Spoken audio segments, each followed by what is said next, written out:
So there was another guy that was released from prison who was wrongly convicted, and there was a settlement, of course, because that's the way that it happens, and that's the way that we make it okay, that we take away 20 or 30 years of somebody's life. The guy actually is going to receive $19 million. Now, what's so interesting about this is the guy spent, I think, 15 to 20 years in prison. He wasn't responsible for the crime at all. He finally got released because actually, like, the Project Innocence investigated, and they found that it was beyond superficial evidence. It was hearsay. There was nothing really there to link the guy to the crime. He got released after they probably spent like $2 million to house him. Now, the citizens of that place, and I believe it was Pennsylvania, are going to actually have to pay $19 million. So it cost $2 million to house him, $19 million that we're going to have to pay out to him. And I will tell you what's interesting about that. Whenever you look at the bigger pictures in life, you have to ask yourself, are we comparing oranges to oranges and apples to apples? The guy was probably only going to make $1 million in his lifetime. And that's just the average person. Now, and I'm not talking about somebody who's a doctor or somebody's like a high-end earner. The average person makes around $1 million in their lifetime. But this guy is going to get $19 million. We paid $2 million to house him. And now the people who are taxpayers are actually going to have to absorb that cost. We can't afford to keep doing this. And I would love to, act like this is like such an anomaly and this never happens. I guarantee you every week in America, so we have like, how many weeks we got in the year? We got what, 52 weeks in the year? I guarantee you every week there is somebody that's getting released from prison that was wrongly convicted, and the settlement is going to be anywhere from like 10 to $50 million. We can't afford that. Whenever I think about like the federal debt and stuff, I'm like, we can't afford that. I don't know how in the hell we're doing what we're doing. We can't afford to continue to keep bailing the police and the prison system out for them putting people in jail who don't need to be in jail. I would rather one guilty person not go to jail than 10 people who are actually not guilty, to actually end up in jail. And that's kind of like what we're doing. We're kind of like doing this thing where we're like juggling and like saying it's okay because we're getting this one person who's guilty by sending these other people who are not guilty to jail. You can't think of it that way.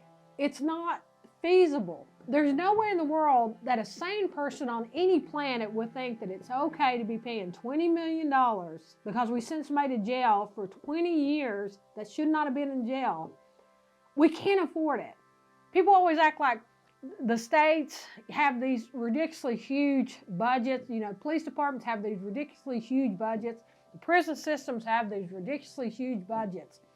All of that money comes back to the taxpayers. The person who's paying for it is you and me. So the person who actually, think about the lottery. How much money goes out to the lottery every year? If you play the lottery, you spend like $10 to $20 a year for lottery tickets? Well, what you're paying in taxes to go to these people who actually get these settlements, you're probably paying about $100 out of your pocket to settle these lawsuits. That's absolutely absurd. It is. And people always act like, well, I'd go to jail for 20 or 30 years to get $20 million. I don't want anybody to go to jail that's not guilty. I don't want people to go to jail if they can actually be better used in society. I don't want them to go to jail if they can actually mend the wrong that they've done and actually make it right. Jail and prisons have an interesting thing. If you go in there hard, you're going to come out harder. It is really rare that somebody goes in prison and they come out a better person. Most people who go in prison come out one of two ways. They become a career criminal or they're broken.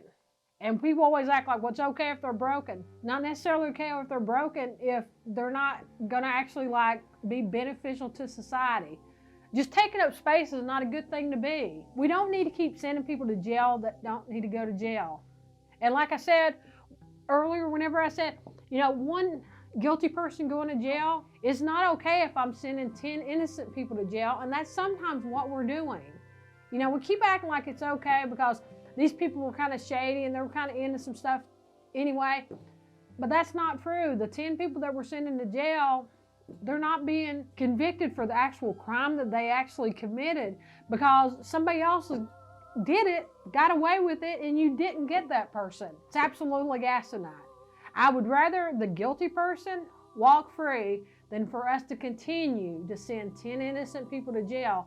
And that's kind of what we're doing. And I'm not saying the 10 innocent people are absolutely angels. I'm not saying that at all.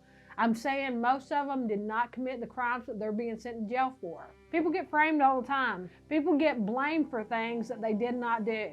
People confess to crimes that they did not do because they are tired of being interrogated for hours upon hours upon hours. If you have somebody, a team of people surrounding people, and they're coercing you into saying certain things, and you're somebody who has lower intelligence, maybe you don't have the best speaking ability, it's easy to actually manipulate you and control you and have you say things that I want you to say.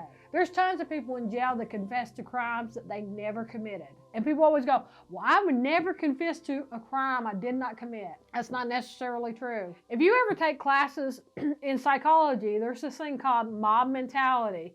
Things that we don't think that we'll do, if other people are doing it, a lot of times we'll like fall in line and do it also. A lot of times if there's people around you telling you that you did something, after a while, unless you're somebody who's really, really strong, you start to question, maybe I did do it. And you think about it because you think, well, maybe I haven't been so perfect in my own past that maybe I'm not the person I think I am. And maybe they know something about me I don't know. A lot of people are in jail that shouldn't be in jail. I'm not saying they're perfect people. By no means am I saying that.